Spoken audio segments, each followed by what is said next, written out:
mas isso não transmite o que eu quero. Porque ele falou, Deus ele sabe fazer marketing como ninguém. A gente, às vezes, eu não estava ligada em marketing, mas o Senhor estava querendo comunicação para as pessoas. Ele queria comunicar para as pessoas a verdade do que eu vivia. Sim. E aí ele me disse, com essa imagem, me mostrou a imagem de eu celebrando, né? Falou, com essa imagem você vai transmitir para elas que os 50 anos é o começo da sua vida. Os 50 anos é o início de um novo tempo. Os 50 anos você ainda é jovem, você tem vida. Menina, aquilo foi me levantando dentro da oração. Porque eu também estava já com uma crença. Sabe aquela crença? A gente tem aquela ideia, né? Meio que, 100 anos de vida, então 50, você começa a descer. Tô acabando. Você subiu até os 50 na montanha, daí você começa a descer. Tô começando a chegar ao fim da vida. Isso. E eu já estava entrando, eu não percebia que eu estava entrando. Até um comodismo, até uma acomodação, zona de conforto. Sim. Então o Senhor me mostrou e falou claramente comigo, eu te dei uma virtude da juventude, eu nunca fiz nenhum procedimento de preenchimento facial, eu até acho que eu preciso agora fazer, mas ainda não fiz, né? Eu nunca fiz botox, nada. É realmente uma dádiva do Senhor na minha vida, e Ele falou para mim, eu te dei esse rosto, eu te dei essa virtude, eu te dei essa genética, para que você glorifique o meu nome.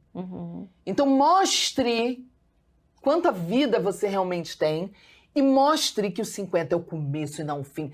E ali eu entendi que a minha festa era uma missão para uma geração de mulheres que permanecem como eu em santidade e estão lutando contra uma cultura maligna que impõe que se você não for casada, você não tem valor. Essa é uma realidade, amiga, que nós vemos na nossa época.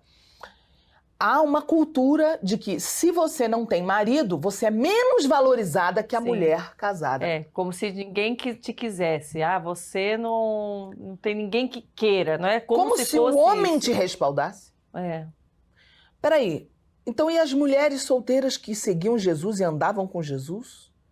E estavam ali, sendo consideradas parte dos discípulos de Jesus? Que é isso?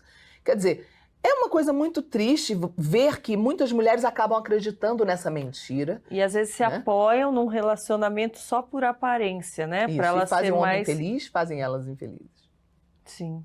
Para manter apaziguada a questão cultural. A questão cultural é que, sem o marido ao meu lado, eu não posso ter ministério aonde? É isso que eu ia te perguntar. Você percebeu ou percebe que há um preconceito, Sara, da igreja? Principalmente na questão da mulher mais do que do homem, mas se a pessoa que é o pastor, a pastora, ou quem vai ministrar, se ela não tiver já a família formada, se ela não estiver casada, porque é uma minoria, né? Existem pastores homens que não são casados e são pastores. Sim. Pastores de congregações, de igrejas. Raramente você vai encontrar o mesmo acontecendo com mulheres. Existe um preconceito, porque há um entendimento de muitas pessoas que eu considero errado, de que a mulher não é capaz de ser uma líder sem um homem ao lado. Principalmente por causa das palavras de Paulo, né? A mulher deve permanecer calada, estar sujeita ao seu marido. Que Paulo está falando uma verdade importantíssima para aquela época, culturalmente falando. Pois naquela época, a mulher era privada do direito de estudo. A mulher não tinha o direito de aprender a ler, a mulher não tinha o direito de ter cultura. Era muito específica a questão cultural para a mulher. E, por causa disso, as mulheres eram muito ignorantes, né? Não tem acesso à cultura, você não pode estudar. Então, elas acabavam sendo realmente limitadas. Fato é que hoje... Ainda hoje nós vemos mulheres que são ignorantes abrindo a boca para falar besteira e muitas vezes usando o seu poder de mulher de forma negativa. Tem horas que eu vejo tanto testemunho, tanto mau testemunho, amiga, que eu falo, eita, que Paulo tinha razão. Eita, que Paulo aqui, hein? Realmente, porque tem mulher que dá mau testemunho, mas e os homens? Também tem, não é só mulher. A realidade é que nós precisamos entender que Jesus resgatou a dignidade da mulher de uma maneira que muitos não absorveram o nível do resgate. Jesus deixou bem pontuado isso nas Escrituras, né? Por uma mulher veio o pecado, por uma mulher o Messias veio.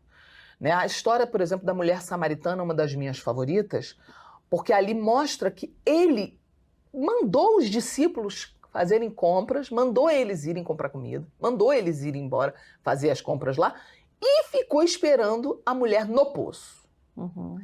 Jesus é onisciente que ele é um com o Pai. Então ele sabia que a mulher viria naquele poço. Ele não fez aquilo aleatório. Ele mandou eles embora porque ele sabia que eles não deixariam em paz a conversa. Provavelmente repreenderiam a mulher. Ou talvez se escandalizassem com a conversa de Jesus com a mulher. Primeiro porque Jesus era judeu e a mulher era samaritana. Homem com homem samaritano judeu não podia conversar. Ainda mais com uma mulher. E ela era uma mulher e ela era uma pecadora, pois ela pegava água ao meio-dia, o horário que o sol era mais quente. Que eram só as excluídas da sociedade que podiam pegar. As divorciadas, né? As prostitutas, as que eram realmente as mulheres excluídas da sociedade. E aí Jesus entra naquela conversa com ela e faz ali um trabalho tão lindo com ela de autoconhecimento. Induz ela a questionar a si mesma. Pede a ela água, já era um escândalo, tanto que ela repreende ele. Ela fala, como é que você, sendo judeu, tem coragem de me pedir água para mim que sou uma samaritana? Aí Jesus começa a levar na brincadeira, no humor. Ah, se você soubesse quem está te pedindo. Se você soubesse quem está te pedindo, tu que ia me pedir, eu ia te dar uma água que você nunca mais ia ter sede. Aí a mulher pensa que é água física, né? Me dá logo dessa água que eu não quero nunca mais vir nesse poço meio-dia, né? E começa toda ali aquela conversa. De repente, Jesus faz com aquela mulher pecadora, excluída da sociedade, algo que ele não fez com nenhum dos 12 discípulos homens. Ela fala, dizem que o Messias vem de Israel. Dizem isso, dizem aquilo, ele diz, eu sou. A fala que ele disse para Moisés na sarça ardente, ele diz para aquela mulher excluída, rejeitada. Ele nunca declarou, ele dá essa palavra, ele nunca declarou para nenhum dos discípulos, eu sou. Olha. Ele perguntou para Pedro, e você, Pedro, quem você diz que eu sou? Aí Pedro declara, tu és, né? O filho do Deus vivo, mas ele nunca disse para nenhum dos homens, mas para uma mulher excluída, rejeitada.